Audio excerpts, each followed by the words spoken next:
Which one of you said his name 3 times?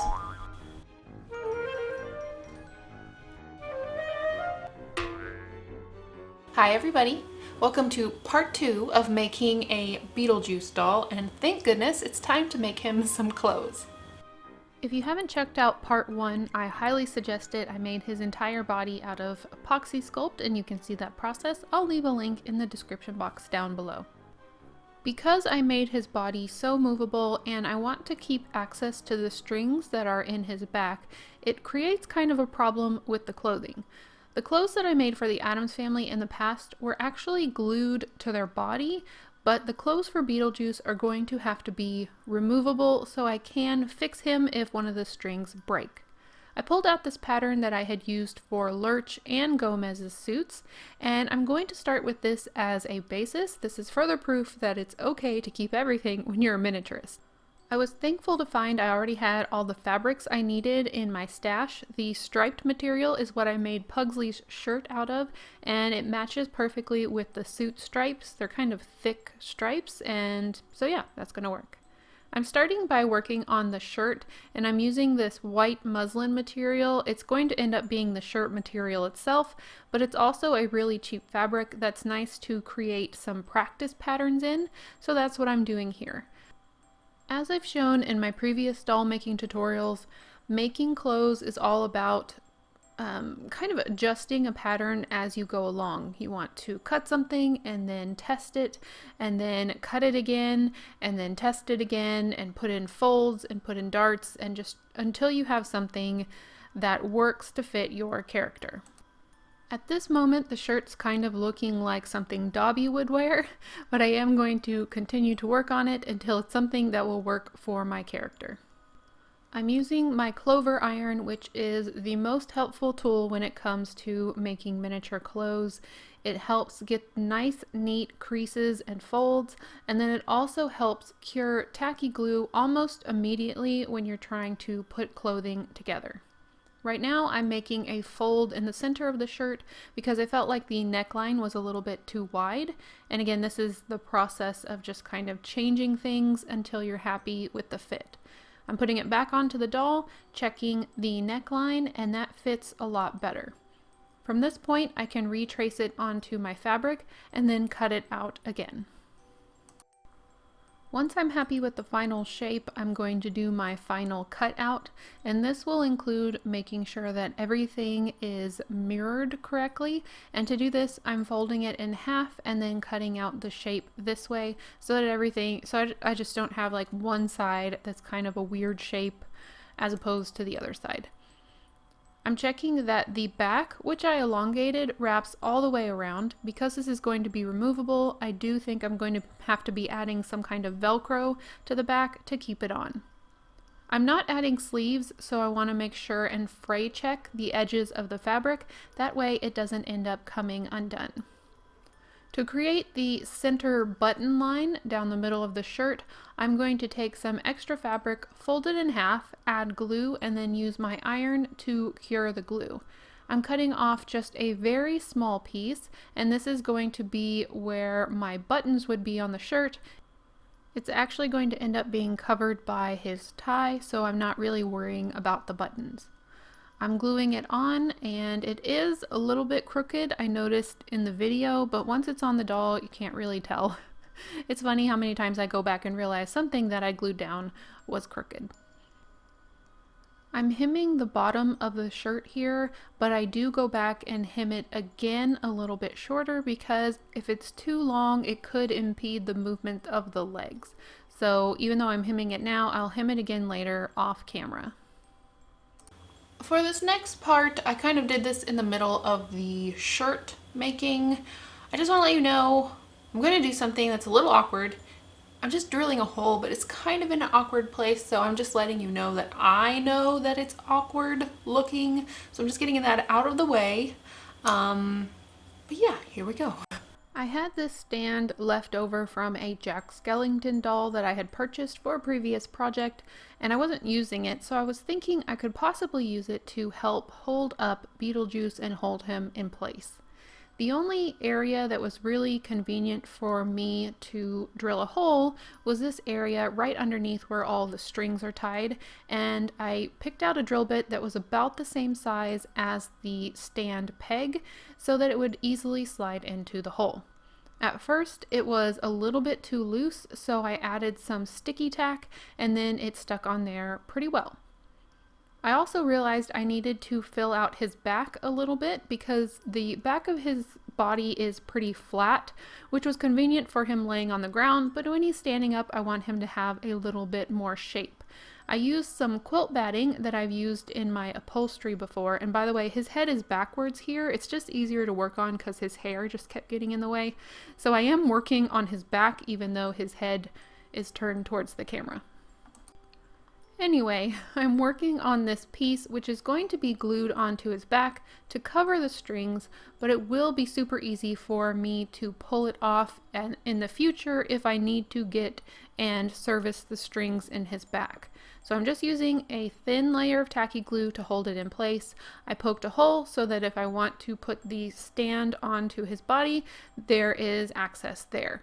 So now he has a little bit more shape on his back, and when I put the clothing on, it will kind of squish in a little bit instead of just having a very flat look to the back of his clothing. In the end, spoiler alert, I decide that it's a lot easier just to use a doll stand with him, and I really didn't need to drill that hole even though it is accessible still for me to use. I think it was kind of unnecessary, but I knew that in the video you were going to see that I did that, and it is something that I may use. I don't know. But back to making the shirt. To make the lapels of the shirt, I'm making another one of these fabric glue sandwiches. That's just what I'm going to call it. It's like glue in between two layers of fabric glued together. It keeps the edges from unraveling because of the glue, and then I can just kind of cut the shape I want and know that I'm going to have a nice edge. I'm cutting out the shape of the lapels, and then I'm going to be gluing one side on the exterior of the shirt. I'm curing that with my iron, and then I'm going to fold it over to the inner edge of the shirt, add a little bit more glue, and then use my iron to lay it down flat again, and this is going to create the lapel. I'm doing this for both sides so that I have a finished shirt. I'm going to do another fabric glue sandwich with some black fabric, and this is going to make it easy to cut out a tie. By doing this, I can get the shape that I want. It's not too bulky, and I know that the edges are not going to come unraveled. Just using my fabric scissors to cut it out, and then I'm going to glue it straight onto the front of the shirt. I'm also having like a little rolled up rectangle of black fabric, and I'm going to glue that at the top so it looks like a knotted tie. And this is how the shirt is looking so far. I did go back and I shaved down the very top of his body just a little bit, the actual epoxy sculpt. This is part of the process of making a doll, just making sure everything fit. I felt like his chest was coming out just a little bit too far, so I sanded it down, and now the shirt's fitting pretty well. Now it was time to make the shirt wearable. In the past, I would have just glued this to the doll's body, but because I want to be able to take it on and off, I have to figure out how to do that. So I'm attaching the pieces of fabric that go over the shoulder to the pieces of fabric that wrap around the back, and this is going to make a tank top type looking shirt. And then I should have two pieces that wrap around the back and are easy to take off of the doll.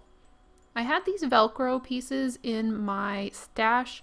I like them because they were very thin. They're like these bracelet things that you can wrap around and then Velcro on, but they were thinner than the craft Velcro. So what I'm going to do is I'm going to add an extra tab to the back of the shirt, add some glue, and fold it over with another one of these fabric glue sandwich things, and just glue it straight onto the shirt. This is going to give me quite a bit of area to work with when I'm going to be attaching my Velcro. I do plan to go back with some thread at a later time. Right now I'm just using glue because that's what I know. I can construct things pretty quickly with the glue, but I do think when I'm working with Velcro and attachments like this, it's going to be smart to use thread so that everything stays together because Velcro tends to pull really hard. I added one piece of Velcro to the flap that I had created and then the other piece to the back of the shirt, and now I have a shirt that will stay on and is easily removable. From this point on, I'm not really going to show you any of the practice pieces. I'm going to show you the final pieces I'm creating. This one is going to be his coat. I tried my best to look at the screen caps from the movie itself, trying to make sure that I had all the lines on the suit going the best way as I was cutting my pieces. This is going to be the back of the suit. The front of the suit is a very similar shape, except it's two different pieces and they're just slightly wider. And this one had a kind of a deep V neck cut into it just because that's the way that the suit looks. So now I have these two pieces. I'm going to flip them wrong sides out. I think that's how you say it when it comes to fabric. So they're the sides of the fabric that I don't want to see are on the exterior. Now I'm just adding glue to the sides and the shoulder pieces and using my clover iron to iron them shut. I don't want to add any glue to the armholes because I do need to add sleeves in those areas. Then I can flip it inside out and then use my iron again to go over the edges so it's as flat as possible. During this whole process, I kept doing a lot of test fitting, and the fact that his arms moved so freely made this so much easier than working on the Adams dolls. I'm going to be adding some sleeves now, and what I'm doing here is making the sleeves a little bit longer on the interior, so where the shoulder and the armpit area is. This is because when it comes inside the armhole, I want to make sure that I have enough room to glue it on the interior of the jacket. I first hemmed the edge of the fabric where the wrist is going to be, and then I folded it in half with the outside or the inside out. I glued those two sides together and flipped it inside out so that I had a sleeve. Then I went back to the armholes of the jacket and fray checked those. Then once that was dry, I could insert my sleeve into the hole. As you see, I have about 1/4 inch worth of fabric sticking on the inside. And between the sleeve fabric and the jacket fabric, I am adding some glue, and I'm going to take my iron and then fuse those two together so that the sleeve is holding on to the interior of the jacket. The reason I want so much fabric to do that is because if this is a removable jacket, I want to make sure that it has its best chance of staying together. I did the same thing for both sides, and then it was time to try it on. I'm also making sure at all stages that his body still moves pretty freely, and that's really going to be important to me because why make a posable doll if the clothing is going to prohibit him from moving? I hemmed the bottom of the jacket, and then it was time to add on the lapels. Just like I did for the shirt, I'm creating the fabric glue sandwich. I'm going to use the iron to cure it, and then I'm just going to cut out the shapes that I want. And these ended up being not exactly the same, but I think it kind of adds to the optical illusion type look of the jacket itself because one of them has black on the edge and one of them has white. I'm adding glue and then just gluing it straight onto the jacket. Later on, when I'm working on sewing the shirt, I will also add some needle and thread to the jacket as well, so everything has a better chance of staying together. To finish off the collar in the back, I am adding a piece that is hemmed on one side. The unhemmed edge is going to be glued on the interior of the jacket, and then I am going to fold it over the back of the jacket. This is just going to take quite a bit of fabric manipulation to get it to bend and move the way that you want it to, but the iron really helps in this as well. So I just folded it over the back, and now I have a back collar that is folded over the rough edge of my jacket. I'm going back with the iron once everything's in place and just forcing it to do what I want it to do. And there we have a finished jacket lapel area, and I think it looks pretty good on him. Now let's finally give this guy some pants. I am folding over some of the striped fabric, and I'm going to be cutting this on the fold. And if you ever want to see like more detailed step-by-step how I'm making these items, go back to any of my Addams Family doll making videos, because I make so many different types of clothes there. You'll probably be able to find something that will help you with what you're trying to make. For the pants here, I am hemming the bottom part of the pants, so like where the ankle is going to be. Then I'm folding the pant leg inside out and hemming just on the straight line. Then I'm going to turn it inside out just like I did for the sleeve, and then try it on. This is one side of my pants. I'm going to make the other side the exact same way, and they are going to be glued together on the right side of the fabric. Just slowly go around and glue them together until you have a pair of pants that are one piece. My pants are actually a little bit big for him. It's kind of a clown pants type fit, and this is because of the way that he moves. I want to make sure he has enough room in there to move. And I'm going to solve this by attaching the pants to the shirt really snugly in the front, and then the jacket's going to hide all the bulk material in the back. Before I attach the pants to the shirt, I want to go ahead and hem it so the top of my pants have a really nice line, and then I'm going to put both pieces onto his body. Here you can see that I do have an issue with the back of the pants pulling down a little bit, and I will address that a little bit later, but I'm starting out with just attaching the pants to the front of the shirt. Just the very front part, all the way from his belly to the front sides, is going to be glued. So that's where I'm adding glue, and I'm not gluing the back part of the pants. This is so that the back part is free to move when I'm bending his body. I'm adding the shirt on, making sure I line up where I did my pencil mark, and then I'm gluing it down. I'm making sure this is snug because this also serves to keep my shirt from riding up and getting too far up his neck. So it serves a great purpose for both the pants and the shirt. It'll keep everything in line. To solve the problem of my pants kind of falling down in the back, I decided to add this clear elastic string. These are going to function somewhat like suspenders, but you're only going to see them in the back, and they'll be hidden once the jacket is on. So I'm just making a hole in the fabric. This is on the hem, so the hole is surrounded by cured glue. And then there's also a hole at the top in the like really thick lapel area. So these two areas are reinforced, and the string has something really solid to hold onto. So I just knot them and pull them really tight. The string kind of catches onto itself, so I don't actually add any glue. The knots should hold.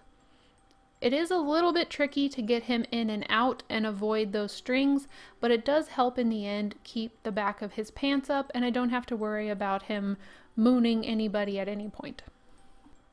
I realize this is probably not a traditional clothing solution. That's a nice thing about dolls. You can kind of do whatever you need to do to get it to work. I still feel like he has a great range of motion, and his clothing works for his body size, and they're removable. So in the future, if I need to get to his strings, I definitely can. And I did find out it was easier to add his jacket on with his head turned backwards. So even putting on his clothes, he's very Beetlejuice. Now it's time to move on to the shoes, which created a whole nother issue because I would need these to be removable as well so that I can remove his pants. So the pants won't come off with the shoes on. Now I have made shoes before, but they've always been attached to the feet and not removable. So I was trying to come up with a way to protect the feet, and I've seen on some other doll channels where they use tape on the torso, and I thought maybe I could do that with the foot, but that really was not working. So then I think I've seen a few people do like a saran wrap, and I'm horrible with saran wrap. or cling film or whatever you call it. And I mean, I'm horrible at it. I hate using it. I'd rather use aluminum foil. But really all I needed it for was to protect the legs and give me something to build the shoes on top of, and it'll get removed later. I'm making leather in the very same way I made Wednesday's leather for her boots. I'm just using some fabric. I'm going over the fabric with some acrylic paint, and then I'm going to go over with some Mod Podge, and you can do this as many times as you like and sand it down. I did one sanding and then put another layer of Mod Podge, but it gives you a pretty realistic faux leather, and it's thin enough to use in miniatures. The first thing I'm going to do is cut a strip of this faux leather that's about the height that I want my shoe to be.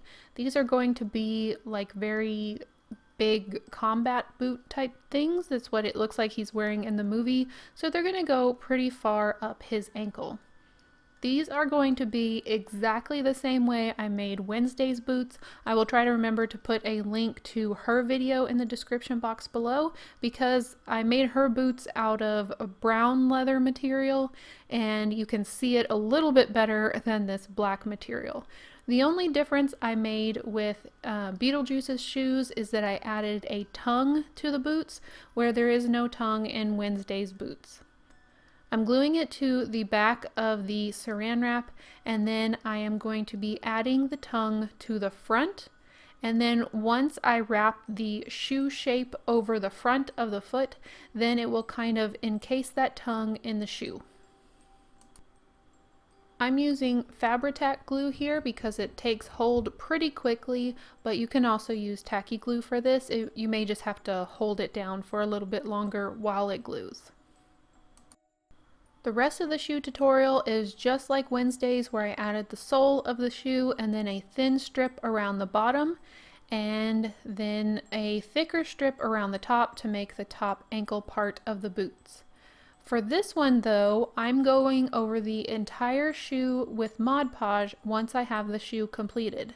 This is because right now all the glue is on the inside of the shoe, holding it together. I also want glue on the outside of the shoe holding it together, because once it's removed, I don't want it to fall apart.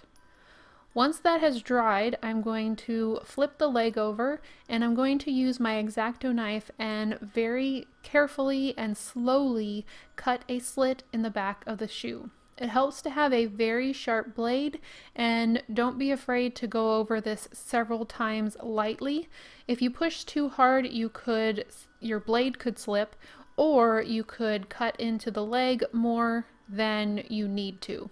You will see that my blade does cut up the back of the leg just a little bit, but it's not too much, and because he's going to be wearing shoes, it's okay that the back of the leg is scratched up just a bit. Once I had the slit cut far enough down the heel, I could pull the shoe off very slowly. Then I could take any of the excess saran wrap out of the interior of the shoe, and then I'm just going to test it by putting it back on the foot. It should fit on a lot easier than how it came off because there's no longer the plastic wrap on the inside. And there we have a removable shoe. So I'm going to do that for both sides, and I will have a pair of shoes. Now that I had the entire outfit finished, I wanted to put everything on, see how it looked.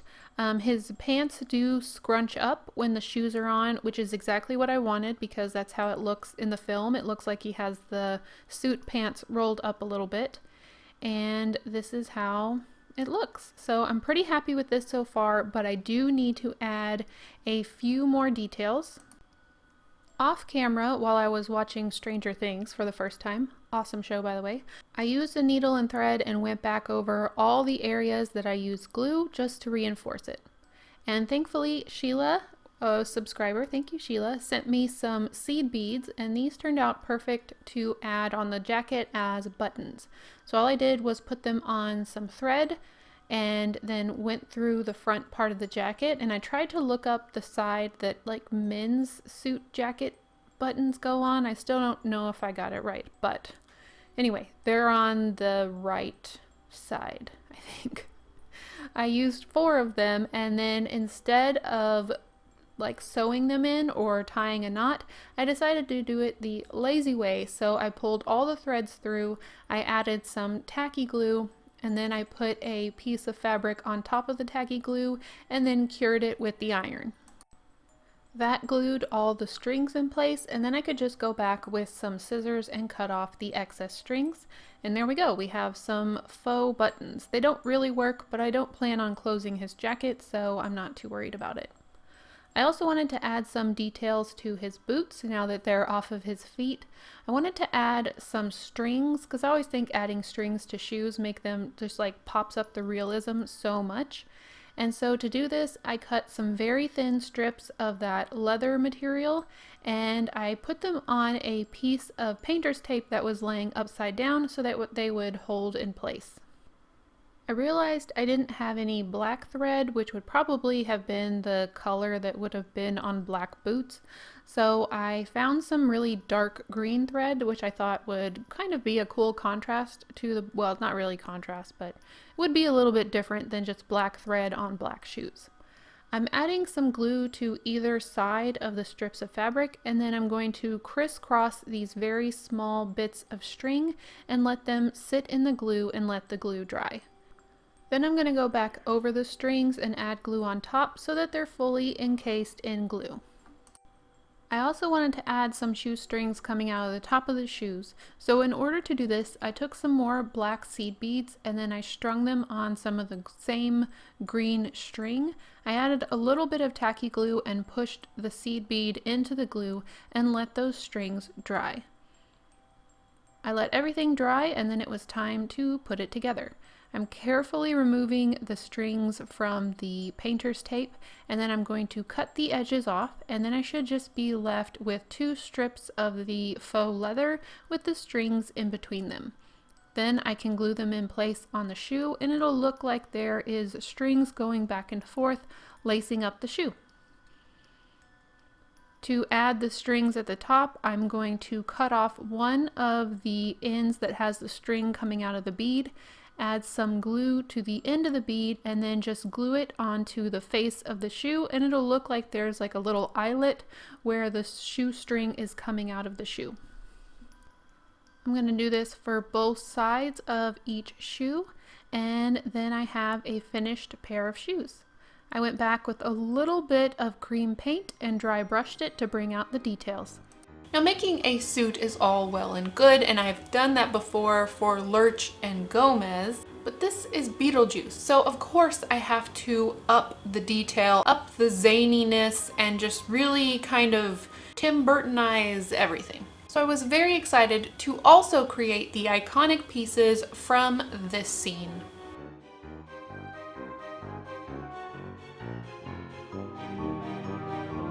To create the rolled up sleeves, I'm basically just going to have to make one really long sleeve that has stuffing in the middle.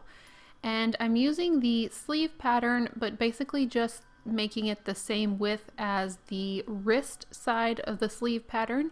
Then I am going to hem one edge. This is going to be the edge that gets attached back onto his hand in order to elongate his sleeve. Then I'm taking some quilt batting, the same stuff that I used on his back or that I use in upholstery, and I'm going to be making a third of it. Well, it's about like the third of a width of the sleeve, and I'm adding that in the center and then gluing it down, and then I'm going to flip both sides over the center and then glue that in place so I have one very long tube with quilt batting in the center. I am folding one side down. This is going to be the side that I start rolling. I'm adding hot glue and rolling very slowly until I have rolled all the way up and have an entirely rolled sleeve. I do realize in the end my rolled up sleeves end up being a little bit smaller than the ones that are on screen, but I do think that this is necessary because it'll end up weighing down my doll way too much if they were any bigger. They end up looking like these little rolled up snails, but they fit really well on his hands, and it looks like his sleeves are just continuing on into this rolled up piece. I like having them removable so that he can just be wearing the suit, or he can be dressed up ready to spook some visitors. I added a loop of thread at the end of the jacket sleeve, and then I added a bead onto the rolled up sleeve so that they could be easily attached. And finally, it's time to get to the most complicated accessory, the hat. This is mostly going to be made out of cardstock paper. I'm starting by cutting a width that I think will be the correct amount by looking at the screenshots. And then I'm going to cut it off so that I know I will have a cylinder of paper that is the correct size for his head. Then I'm going to cover the whole thing in the fabric so that I know it will match his outfit. I'm going to cut off any excess and then go ahead and wrap everything up and glue it down so that I have the beginning of the hat. Next, I need to create that classic carnival shape, big top shape at the top. So I made a triangle that I thought would work for the radius of what I want it to be. And then I just went and traced it over and over and over again until I had 9 triangles. I ended up not being happy with the fact that I did an odd number, and you'll see why, because I end up not being able to do every other one black and white, but I do think this was the correct size and it looks correct proportionally, but maybe my triangle should have been a little bit smaller, not quite sure. I started folding the paper over the lines that I had created for the triangles, and this is going to help give it that segmented look. After that was done, I went back and added a little arched cutout at the end of each triangle segment, and I cut a 1/4 inch long slit at the very corner of each piece. This allowed me to fold the edges down to make the edge of the carnival hat. After all that was complete, I could finally add glue on this little tab that I had cut out and glue the pieces together. I was looking at the screen caps pretty closely while I was working on this, and I didn't end up making it exactly movie accurate. I did kind of my own interpretation with the paint, and as you can see, I didn't have enough triangles for it to be every other one, so I am going to put that in the back where I'm missing a black triangle, but I do like the Tim Burton-esque type paint job that I got there. I think it still has the same feel. I'm using a toothpick and pushing up through the center. Very iconically, this hat has a skeleton head on the top of it, which some believe is the first appearance of Jack Skellington. Mine does not look like Jack Skellington. I might change it out later, but I did have this skeleton bead, which made this part of the process pretty easy. I then glued the cylinder on the bottom and went over the entire part that's made of paper with some Mod Podge. This is going to strengthen the paper and make sure that it's not too easy to mess it up. I did want to add some of the detail that I saw, and so to do this I am adding some bat shapes. I'm going to be punching a lot of bats out of some black cardstock, and I'm going to add one of these to each of the edge sections on the hat, and then I'm also going to be using some thread, and I'm punching a hole through the center of each one, tying some thread, and these are what's going to be hanging down from the carnival hat. There's also going to be one glued at the very top on the top of the toothpick above the skeleton head.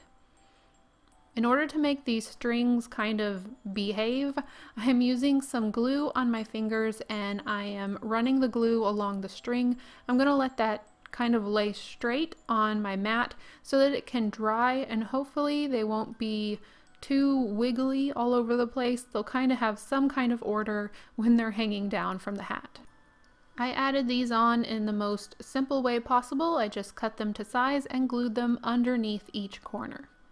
To add on the classic bat ears that he has coming out, I am just folding some black paper, gluing the bat ears. I just cut these out myself. I just sketched them and cut each one. I'm going to add one part of the paper inside the hat, and then it's going to keep these bat ears sticking out to the side. And this is the basic form of my hat. Now, I need to attach it some way, and if you remember how he is created, he has a hole in his head where the straws were inserted in the last video in part 1. And so I'm thinking I can use this and use a toothpick in order to keep the hat on his head.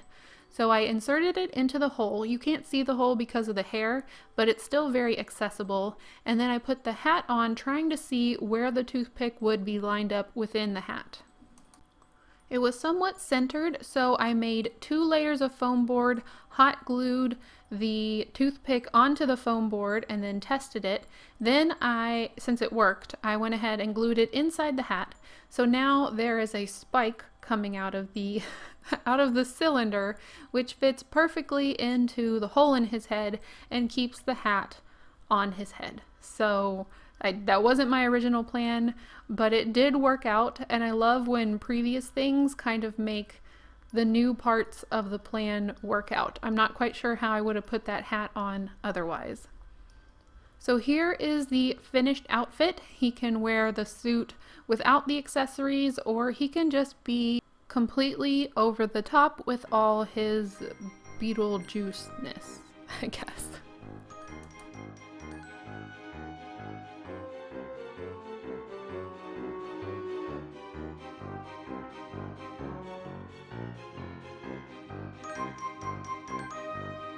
So that's all I have for you today. I hope you enjoyed it. I do need to let you know who the winner of the Carson giveaway was from the last video. It is now closed. The winner was selected randomly. Make sure you get in contact with me so we can confirm everything and get you your item. If you're still interested in the Carson eyeglasses attachment that I used to sculpt and paint his face, make sure you go down to the description. I will put a link in there because I know a lot of you were interested. Again, thank you to Carson for sponsoring this giveaway. I hope to work with them again in the future. So now that Beetlejuice is finished, I am ready to start planning out the house. I am so excited for this part, but it's going to take me a few weeks to figure out exactly what I want to do and then start filming it. So there'll be some other projects that I'm working on in between. I also want to say thank you so much for being patient with my new schedule. I don't know if you saw the community post where I said I'm just going to be working on videos and then posting them when they're done. I enjoyed that so much this week working on Beetlejuice. It allowed me to add those extra few details that really bring this outfit to life, such as the hat and the little arm wrappy up things. So I'm going to be continuing this in the future, and I'm hoping this will help keep my stress levels down and just continue to enjoy what I love doing, which is making miniatures and sharing them with you. I hope you all have an amazing week, and I'll see you in the next one. Bye.